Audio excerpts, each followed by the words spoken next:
What is up, Breaking Bad fans? Kino here, and I'm back with another Breaking Bad log. We have finally reached the Season 3 finale, Full Measure.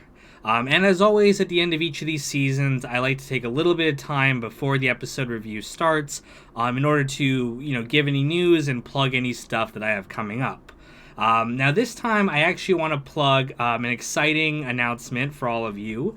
If you were a fan of Sopranos Timber, well, you're in luck because we're going to do something like that again. We're going to do Breaking Bad Tober. So just like I did with my Soprano reviews, for the final fifth season of Breaking Bad, I'm going to be releasing a new video every single weekday. Now, I'll throw up the schedule for Breaking Bad Tober on the screen right now, so you could take a look. That will take up most of October. And then on Halloween, October 31st, I have something very special planned. I'm saving what that is for our later date, but I'm pretty excited about it, and I think you all will be too. So stay tuned for more information about that coming soon.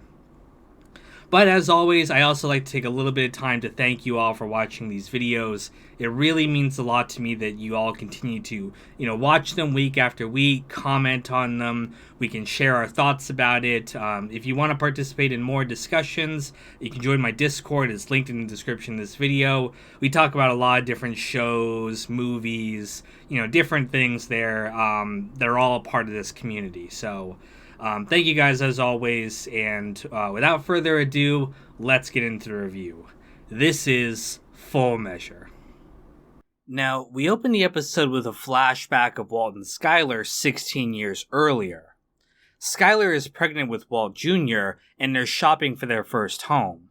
Walt is currently working at Sandia Laboratory, and they have a bright future ahead of them.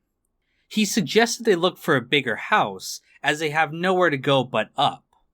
However, we of course know that this isn't true, and it's a sharp contrast to where they end up in the current timeline. After the title, Walt waits in his car in the desert. His car is damaged after running over the two drug dealers last episode. Mike then arrives with Gus and asks Walt to approach them. Walt then dons his iconic Heisenberg hat, and we get his theme, The Long Walk Alone, for the first time. Walt then meets with Gus, who demands an explanation. Walt says that he was protecting his partner, whom he owed. He also says that Jesse has fled the state, but has no idea where. He suggests that Gus has two options, either kill him and hunt down Jesse, or go on with their previous agreement. Gus agrees, but says that he will pick Walt's new assistant.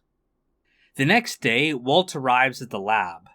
The locks have been changed, and Victor is there watching him. He also sees that Gale has been reinstated as his assistant. Later, Mike takes his granddaughter Kaylee home. He gives her some of the balloons in his car, but keeps the rest for himself. Later, he takes the balloons to a warehouse, letting them hit the power lines and causing an outage. There are men who have taken control of the warehouse, whom he easily dispatches. Now, little known fact, but Mike is actually a consummate foot fetishist, and despite the dangerous situation, he takes time to admire one of the hostages' feet. And you thought Bob Odenkirk was the only based one on this show. After taking out the remaining mercenaries and confronting Chow, their warehouse manager, Mike reports back to Gus.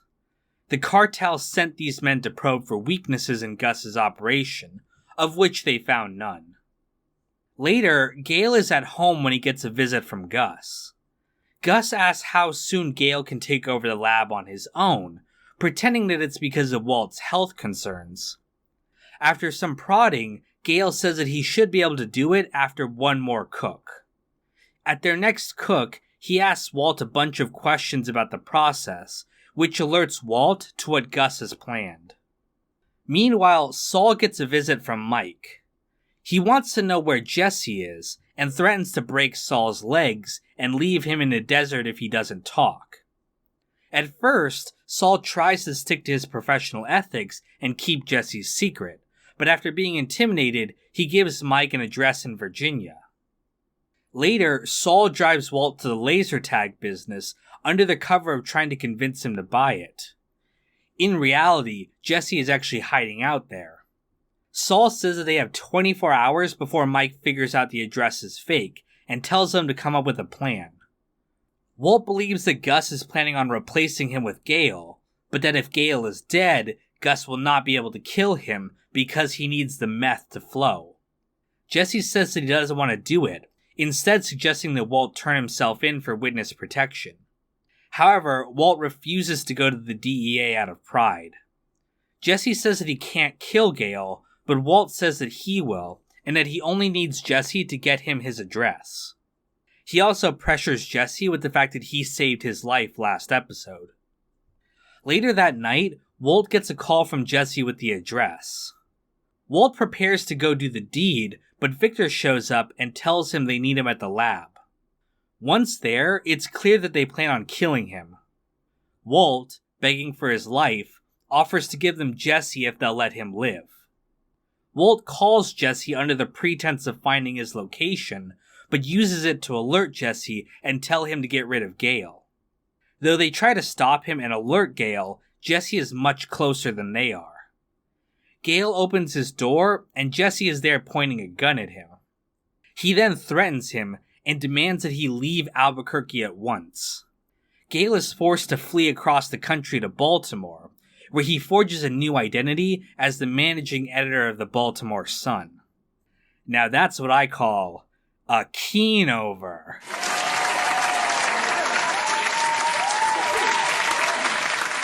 Just kidding, Jesse shoots him in the face. This is the first episode to be both written and directed by Vince Gilligan since the pilot, and it's no surprise since it's one of the best in the series. There are so many incredible moments and lines of dialogue, such as when Walt is begging for his life. The tension here works because I could absolutely believe that Walt would sell out Jesse to save his own life. That's what makes it such an incredible shock when it turns out that this was all part of Walt's much deeper plan. Another great moment is when Gus asks Walt if he's asking if he ordered Tomas's murder. Walt says that he would never ask that, which subtly indicates that he does in fact think that Gus is capable of ordering the murder of a child. But for what it's worth, I don't think that Gus actually ordered Tomas's death. Now, let me clarify that I absolutely think Gus is capable of having a child killed. However, he would have also had the body disposed of, like he did with the drug dealers. You know, I haven't slept since Thursday. I was out all night cleaning up after you.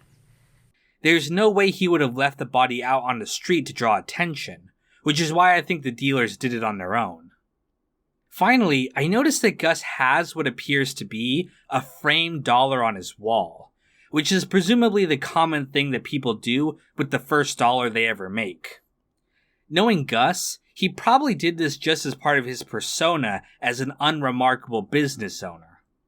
After all, and this is spoilers for next season for those of you who care for some reason, we see another business owner, Bogdan, also framed to the first dollar he ever made.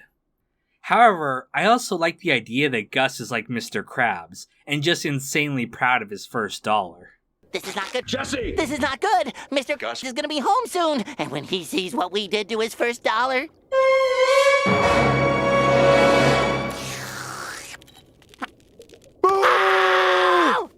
And that's pretty much everything I have to say about the episode. Thank you guys so much for watching, and stay tuned for the next season of Breaking Bad coming soon. I didn't know that this show was directed by Quentin Tarantino. Russell, Sean, Heart of Markness, Logan, Clean, John Reyna, Jesse Sterling, Andrew Stewart, Ops Racing Media, Daz J. Kit, Conan Higgins, Sam Cedarlin, Don Lucania, Celery Man, Jenna Marie Johnson, and Brad Smith Studios.